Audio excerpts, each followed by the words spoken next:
Hello friends, welcome back to the channel. This is your brother Lawrence. Pastor Stephen Bohr in this particular video reveals how the papacy controls the world. This video is going to shock you, and I think that many SDAs do not know this particular information, okay? How the papacy controls the world. Alright, so we are going to get into the video right now and see or listen to what Pastor Stephen Bohr has to say about the papacy. But before we get into the video, please don't forget to register and attend the upcoming Oregon Camp Meeting. Oregon Camp Meeting 2026. And this camp meeting will begin in August. You see the flyer right here. All right, the flyer is right here. And the camp meeting will feature pastors like Pastor Ron Kelly, Pastor Conrad Vine, we have Andy Roman and Jonathan Ezekiel and the rest, so please be part of this camp meeting. The links are in the description and also in the chat or in the comment section, so please register. Now let's get straight into the video and listen to how the papacy works to control the world by Pastor Stephen Bohr. Well, the bottom line is that the papacy has always jumped on the backs of the political, economic systems of the world. The papacy doesn't have a military, but it uses the militaries of the world to accomplish its purposes. It's not renowned as the capitalist system of the world, but it controls the economies through its policies. It's interesting that this second beast of Revelation 13, everything that it does to please the sea beast. Correct. And I made a list here. It makes an image of the first beast. It makes an image to the first beast. The preposition is different in Greek. In other words, it makes an image of the first beast, and it makes an image in honor of the first beast. Yes. It commands everyone to worship the first beast. It exercises all the authority of the first beast. It does everything in the presence of the first beast. It performs miracles in the sight of the beast. It imposes the mark of the beast.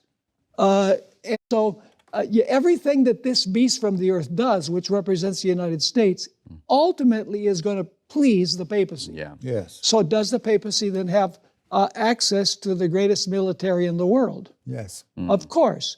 To the greatest economy in the world? Yes. Sure. To a country that has political connections with all of the world? Yes. So if the papacy can control the United States through its policies, it can control the military, it can control the economy, it can control everything. And that has been, in quotation marks, the genius of the Roman Catholic papacy, is using the political powers of the world to accomplish their purposes. And what the papacy does, and I'm speaking boldly because this is the truth, what the papacy does is it deceives the multitudes by its religious system. It deceives the politicians of the world by its political connections. Yes. And that's what makes the papacy the papacy. It's not the same part is with the purpose of taking control of the political systems of the world. And that's what makes it the papacy. For example, in 1798, it wasn't the Roman Catholic Church who received the deadly wound. I mean, people continued taking their children for baptism. People still confessed their sins to the priest. People still participated in the Eucharist after 1798. Yeah. But what was it in 1798 that gave the papacy its deadly wound? Is the fact that it could no longer use the political systems of the world to accomplish its purposes like it did during the 1260 years. Yes. And so right now it has a deadly wound. As you continue reading here in Revelation 13, it has a deadly wound because it still is not able to piggyback on the political powers of the world to accomplish its purposes. But prophecy says that its deadly wound is going to be healed. Yes. When it is able to use the United States to accomplish its purposes. Yeah. The statement was clear. And I agree with what Pastor Stephen Bohr said. The papacy controls the world through influence, diplomacy, and strategic alliances. Alliances with governments, alliances with economic systems, alliances with religious bodies seeking global unity and moral stability. And this is why some SDAs are sounding the alarm that the church should not be part of the ecumenical bodies, and also the church should not be part of the UN and other international bodies controlled by worldly power, because all these organizations are influenced by the papacy. They are controlled by the papacy, and that is how the papacy controls the world. If you have any comments or anything to share about what Pastor Stephen Bohr said, you can put that in the comments. Happy Sabbath to you wherever you are watching this video from. May God keep you, may God bless you, and may you enjoy your Sabbath rest. Thanks for watching. See you again, and may God bless you. Hi, Brother Lawrence. I'd like to share with you and your viewers an inspired statement from Welfare Ministry, page 146. We greatly need consecrated women who, as messengers of mercy, will visit the mothers and the children in their homes and help them.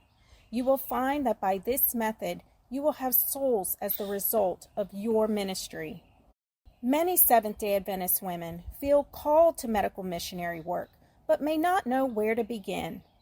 At the same time, a growing number of U.S. states are recognizing the value of doula care in improving birth outcomes for mothers and babies by covering doula services through Medicaid programs.